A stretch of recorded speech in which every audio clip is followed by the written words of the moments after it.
This is the Action Movie Guys podcast, bringing you action movie reviews from across the decades, plus box office numbers and insight like never before. And now, your hosts of the Action Movie Guys podcast, Alex and Nate.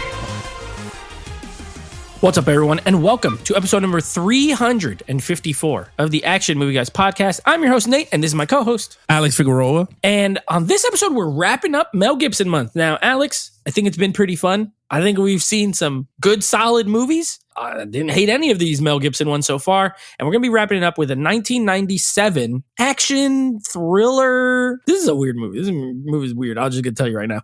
Called Conspiracy Theory, directed by our boy, Richard Donner. Fun fact, written by Brian Helgeland, who wrote and directed the last Mel Gibson movie, Payback. So it's another Brian and Mel team up. We call it a Brian and Mel sandwich. But this one also has Julia Roberts, get a little Patrick Stewart in here. So we're going to be giving you our thoughts on it. But before we do, I got to ask you, have you heard of this movie? I'm sure you have, but have you ever seen this movie before this review? So I owned this movie on DVD, but never saw it. And it's funny because I used to work at Blockbuster. So when Blockbuster closed down, I brought a lot of DVDs on sale because of my discount. And I remember this one because it had a cool cover. It was like a black and white of them with the red like stamp on it. So I was like, oh man, but I never got a chance to watch it. So I heard of it, but I never got a chance to see it. And I never even knew it was Richard Donner who directed it. So that was interesting. Same. I literally found that out when I added it to the list here. So I remember this movie when I was a kid. Like I remember it coming out when I was a kid. I want to say my parents went to see it or something. Like I didn't see it, but I remember Conspiracy Theory. Like I remember the commercials because Julia Roberts and Mel Gibson. I mean, we're talking about like two A-list big stars at the time, which is kind of cool to go back and watch these older movies. And these were like the top of the top as far as stars go. So that was pretty cool. But yeah, I never saw it. So this was a first time watch for me as well. So yeah, let's get into it. The Rotten Tomato scores. These are kind of interesting. I'm not going to lie. I was a little surprised when I saw these. Critic score for this movie is a 57%. And the audience scores are only a 64%. So that's not bad. No, not horrible. It is fresh with audiences. It's rotten for critics, but I don't know. I thought, with the talent involved, like Donner, Gibson, Roberts, especially Julia Roberts. I feel like she's a darling of like critics and stuff, but I'm a little surprised. What do you think? I agree with you but I feel the way that this film is shot, I think it's what could hurt it. Like I bet if we watched the trailer, is the trailer showing more action than what the movie's about? You know what I mean? Yeah. So it could be the trailer misled. Misleading advertisements, maybe. Yeah, and we get a lot of those. Yeah. Now we get a lot of that. More than the 90s. Because I think 90s are like, when it comes to trailers in the 90s, everything was like spot on. Like you knew what you were going to get yourself into. I felt like where we are now in our generation, that shit is misleading all over the time. Like you think you're going to see one type of movie and then you come out going, this is not even what I watched. They need to bring back voiceover trailers with the guy that's I missed two those. People meeting up, and then it shows them meeting up and getting some pizza, and then they get some pizza. Like they didn't bring that back. Yeah, I agree with you. I think he'll make the movie more fun, and at least you'll know what the movie's about. So yeah. Okay, well let's get to it because you know what?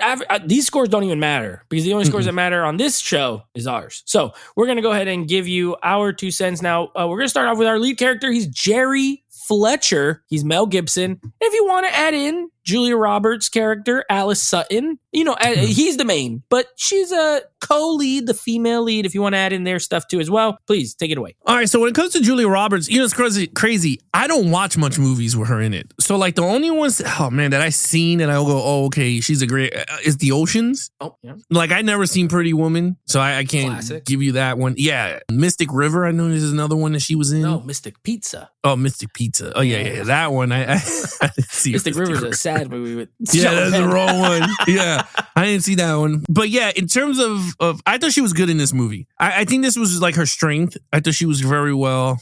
She's like a Justice Department lawyer or something like that, or she works there. And this crazy dude just keeps rolling in, calling for her, and she's like, oh no, but she's trying to solve the murder of her dad. So that's the whole thing. And then how does Mel Gibson fit in all this? It's kind of weird. We'll talk about it in storyline. Yeah. But Mel Gibson, so acting wise, Mel Gibson gives his top performance. Like, dope. The character for me, he's just not as interesting for me. Like, he's not the typical. I can see why they got him for this role. Yeah. I mean, I can see it because it's just up his alley. But for me, I wasn't too crazy about it. Like, I liked him in the movie. I thought the character was great. I mean, he's a taxi driver that all he does is talks about conspiracies to people. I thought the beginning was mad funny. And then he's like talking to himself and he went, wait a minute. Wait, is somebody there? There's no one in the backseat. I love that part. He's like, why is the meter running? So, like, he has certain quirks that I like about like Mel Gibson brings charm. I mean, that's one thing we always talked about in all his movies. The charm of Mel Gibson is great, and his comedic timing is always on point. Always on point. And like I said, he could do the stupidest shit and you start laughing. And that was funny when he forgot his his lock for his coffee. Which I was like, why is he has his coffee locked up and so much stuff. But anyway, he's like very quirky, very into conspiracy theory. He has his own newsletter called Conspiracy Theory to 5 subscribers.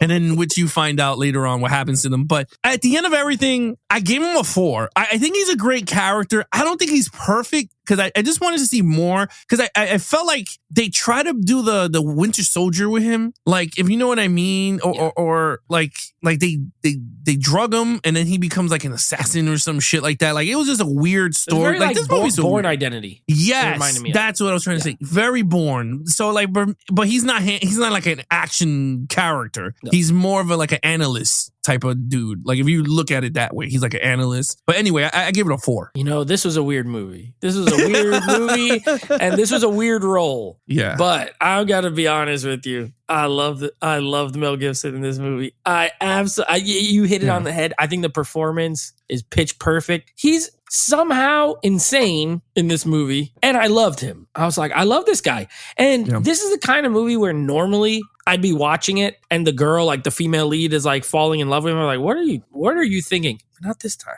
I was like, I think I kind of get it. I mean, first of all, Mel Gibson, stud, right? Good looking, but he's crazy, but he's like endearing crazy. He's like, he likes her. He asks her about the horses.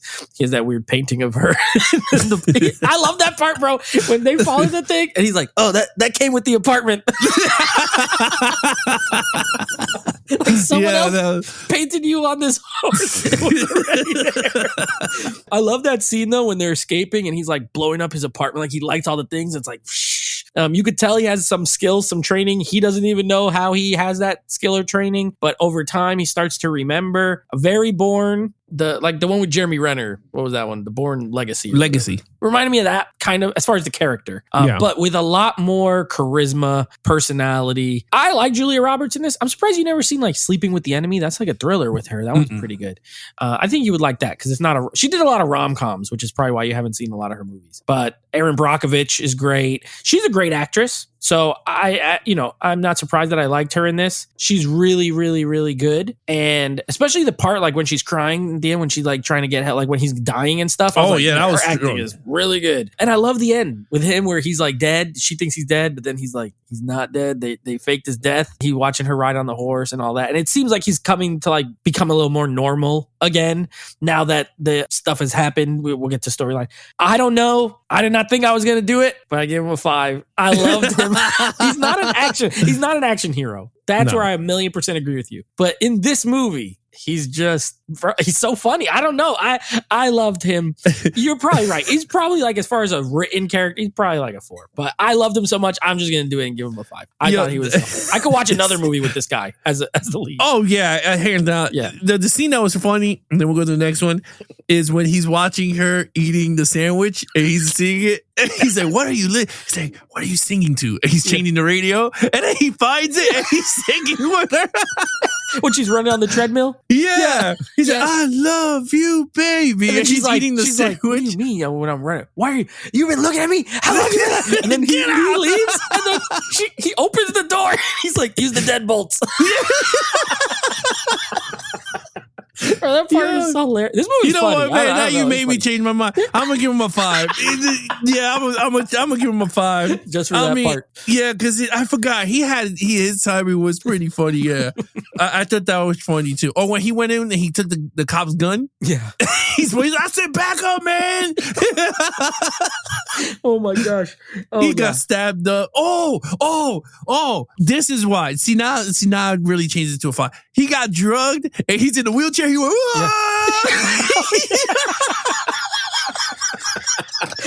or even when he's trying to escape the hospital, he's handcuffed to the thing and he jumps in the chute and he gets stuck. He can't even go all the way down.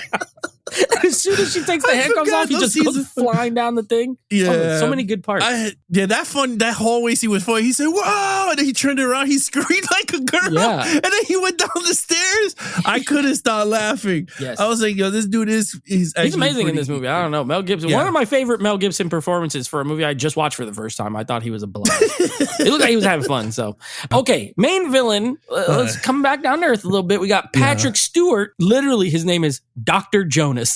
That's the name on the credits. What did you think? I give him a 3. He wasn't, I don't know. I think he was good for the story. He's the one that poisoned him and he was trying to get him. And throughout the movie, you really don't know what the hell's going on as much. I mean, you do know that you're after him, but you don't really know why. Then Patrick Stewart, everything starts to unfold. Like he's like the guy who, for Brimstone or whatever it's called, Briarstone or whatever it was called from the Bournes. Now that you brought it up, it's very Bourne. Treadstone, yeah. It's very like that. He's the guy who recruited him or whatever and then told him to do stuff. So like, I don't know. I liked him. I thought but there's not much with him. Like he doesn't fight him or nothing. And I mean, he does shoot him at the end. He gets his nose bit. Yeah, that was funny. He said, "I bit his nose." Yeah. I was like, there's a guy running around with no nose. He thought he bit it all the way off. He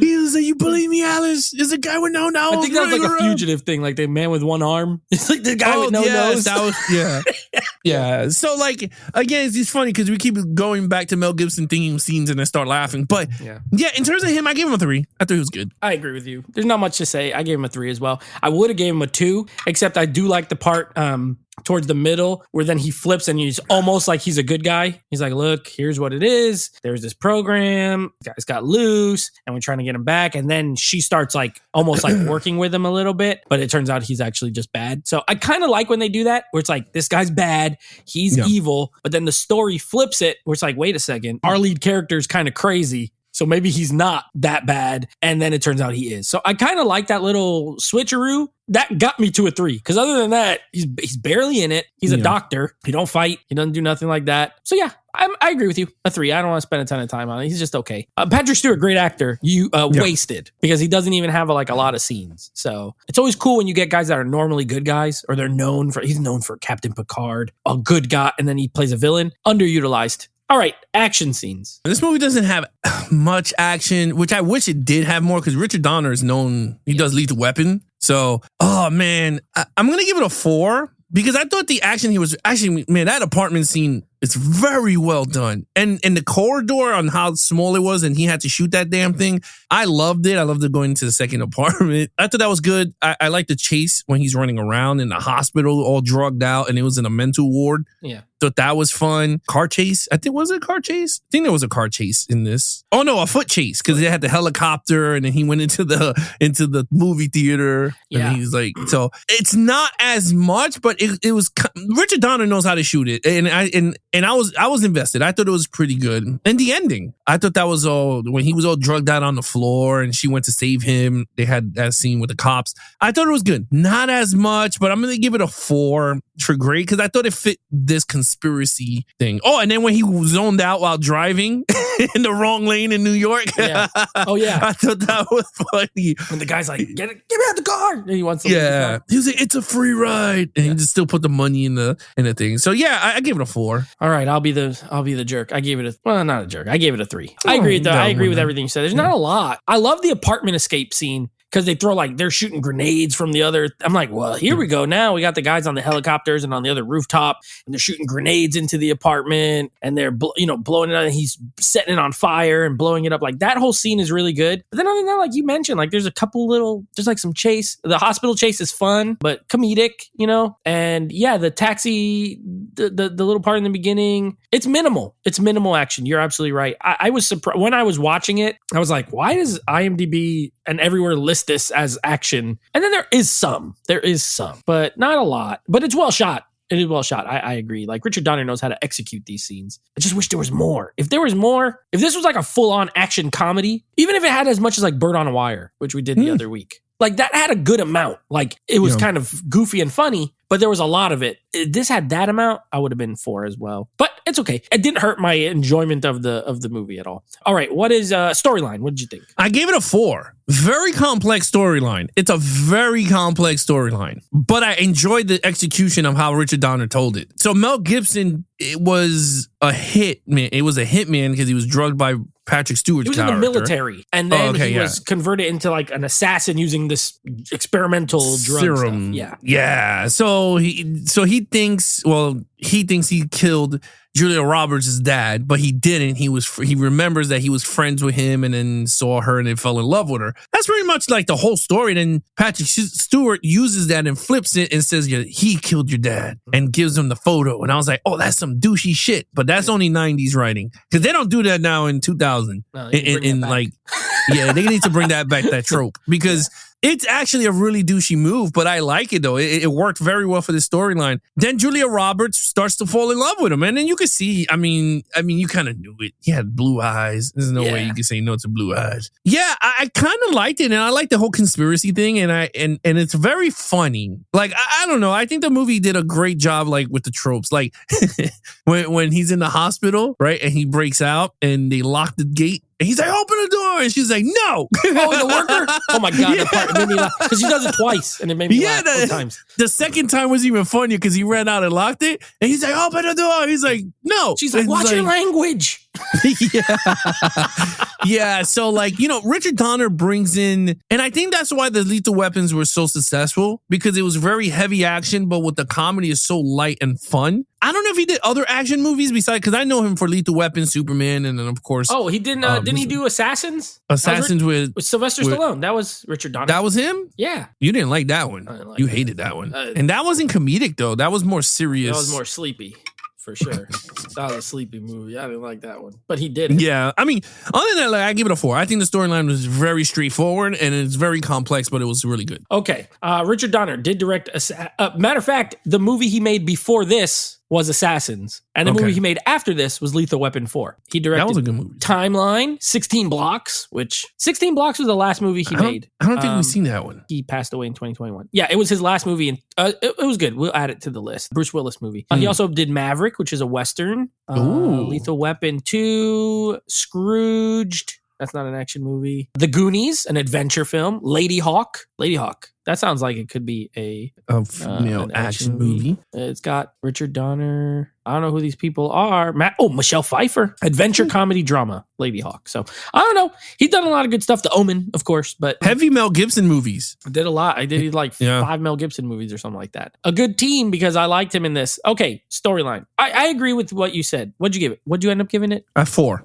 I have the same score. I also gave it a 4. It could have been a 5 because I think the elements were there for a 5 out of 5 story. That, especially for me that loves 90s movies, this could have really been a 5. The only problem is I was confused for a while as far as like, I didn't know where it was going. It takes so long to discover the Mel Gibson didn't kill the dad. Like that's all the way like in the third act, pretty much when they're escaping and they're over in the, wherever they're at. Barn. Yeah, the barn. Yeah. So like it took so the whole time I'm like, I would say for the first like 40 minutes, I was like, why is this guy like this? What's going on? You just get little glimpses like, oh, he's in this. They come and get him. They don't tell you why they come and get him. He's crazy. I'm like, what does he know? What does he know? And then I also feel like it's a slightly misleading because the whole thing is about him being this like hitman guy that he didn't do the job, right? And someone else had to end up killing the dad, and then he's kind of like on the loose and he's gonna whatever. And then like the conspiracy element doesn't really factor in. Like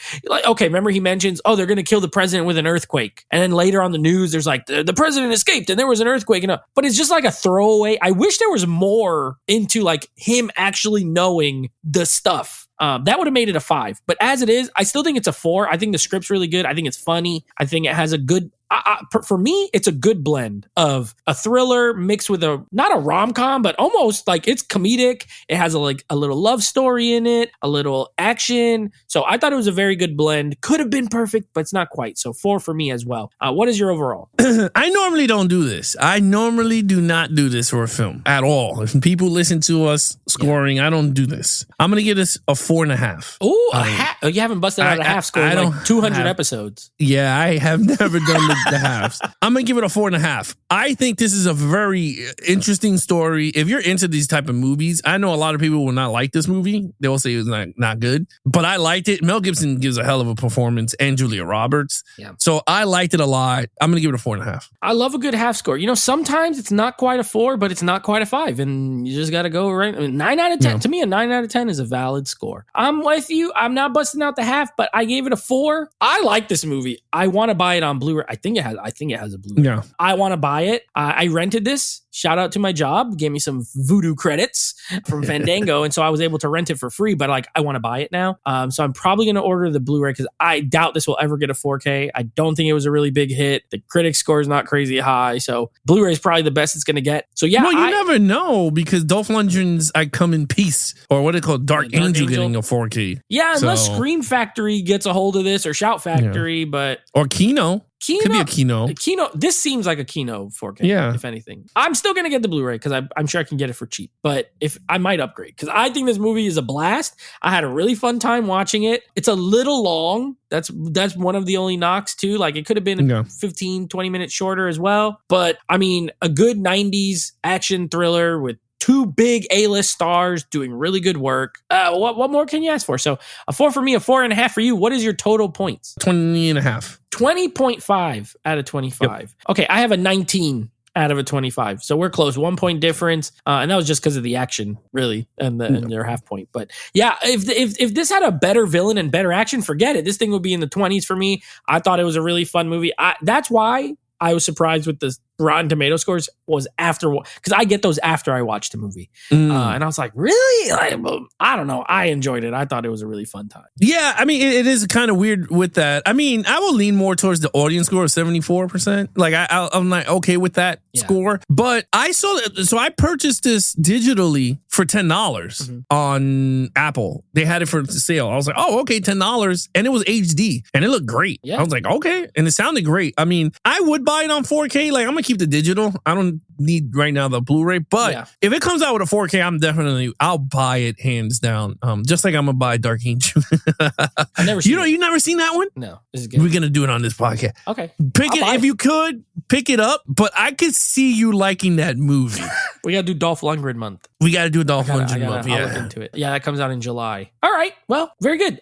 This I rented it in HD. It did look good, so I will buy it. Yeah. The digical was only 10. I should have just bought it. It was $10. But you should have just brought it for $10. Listen, my thing is, I only had $8 in credit. Okay, I didn't want to $4 to rent. So the way I do it is like if we're doing a movie and I have to, if I don't own it, if it's $10 or less, I'll buy it. If it's more than 10, like a $14 movie, I'm like, I'm renting it for $4. I had $12. I had $12 in credit, and I had to rent another movie for a different list, and then I had $8 left. So I was like, I'll just rent it, I guess. And now I'm gonna go to my bookstore. See if they got this baby on Blu-ray. Get it for $4.99. Okay, as far as what we got coming up, that wraps up Mel Gibson month. We're put a bow on him. I think Alex. Probably one of our most consistent months. I thought I didn't dislike any of the movies we did for Mel Gibson month. So Mel Gibson, he gets the A+.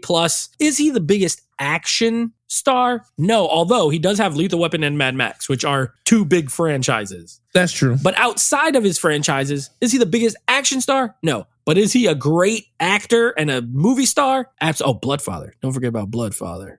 That's my joint. Mel Edge Gibson, of Darkness. he gets the AMG stamp of approval. He's one of the best. All right, here's what we got coming up. It's a new month. You know what that means. New theme. So, of course, we will be tackling the Star Wars prequel trilogy. So next week, we will have a special guest, our buddy Rob. He's been on before. Rob is coming back, and he will be covering Star Wars Episode 1, The Phantom Menace, with us. And then this is a month. I mean, I've moved this month, just so you know. I've moved this about 6 times. We should have done this like a year ago. Then I moved it to like later. Then I moved it. It's now settled. These are the movies we're doing. We're doing a little Hard to Kill, Above the Law, Out for Justice, and the most classic one, Under Siege. Steven Seagal month. Doing his little hand motions. Alex, I've only seen Under Siege. I've never even seen any of these other movies. Oh, wow. I seen the one that he screamed, is it Out for Justice? Maybe. He hits the guy with a pool ball in a sock. I mean, he beats the shit out of the dude. He puts a thing into a sock and he whacks the dudes all over the place. He's like, I'm here to look for Bobby Chulo. Or Bobby Chulo or some shit like that. Bobby Chulo. You see what I'm talking about. I don't know. I don't think that's what he's saying, but my dad always said that he sounds like he's saying he's looking for Bobby Chulo when he's whacking them with the balls. Well, but anyway, I can't confirm. It's a good film. I have a cousin who likes Steven Seagal movies, and that's the only thing I know about him. I don't know much. So this will either be rough. He's not month, a good actor. Yeah. Or it could be like a surprise, like Jean-Claude Van Damme month, where it's like, damn, with Jean-Claude Van Damme, it was just in banger after, in The Quest, but banger after banger, besides The Quest. You might like, you know what? All the movies you picked are big movies of his. That's what I tried to do. Yeah. So you might, like I said, you might enjoy it, but from what I remember, he was stiff as an actor. Well, I know I like Under Siege. Because Tommy Lee Jones is in it and he's like awesome as the villain. But the other 3, I have no idea. I just like that they all have 3 names. Like, he did a movie. I don't know if you ever seen it. He did a movie with like Kurt Russell. It was like all the action stars. It was like executive. Decision. Yeah, I remember that. That's sold on that shit. We do have that on a future episode. Yeah. He dies in it though. Spoiler alert. He died. He's not even in the whole movie. But yeah, I know, for like 2 seconds. It was like people were surprised, like, what? Steven Seagal? And then he dies. Like, what the heck? He went out of the airlock. He was also the bad guy in Machete. Remember with I never seen those. Oh, no. I'm gonna have to add those to the list too. He's the bad guy in the first one, and Mel Gibson's the bad guy in the second one. Really? Yeah. Is Mel Gibson good? He's crazy. He plays a crazy guy. It's kind of like Expendables 3. Like, he's very crazy. But Expendables 3, he was like the only actor that got the memo to act. Yeah, that's true. Everybody else, and at least the Machete, like, they're intentionally like bad B movie. Yeah, so it fits. Maybe we'll do. I'm gonna have to add those to the list as well. But anyway, next week specifically will be Phantom Menace and Under Siege with our buddy Rob. He will be here for all 3 Star Wars movies, so you're gonna hear him for the next few weeks. All right, well, there you have it, guys. Till next time, if you guys want to follow us in our social media accounts, please follow Nate over on Instagram at Netflix Reviews. Check out the podcast with him and his friends called Netflix Movie Reviews. Nate goes live every other Monday at 9 p.m. Eastern on his Instagram account at Netflix Reviews. And of course, anything AMG Podcast, you guys can follow us on Instagram at Geeks and Flicks, or you guys can go to our YouTube channel at www.youtube.com/@actionmovieguys. Other than that, he is your host, Nate from Netflix Reviews. I'm his co-host, Alex Figueroa. Be awesome to each other and geek out.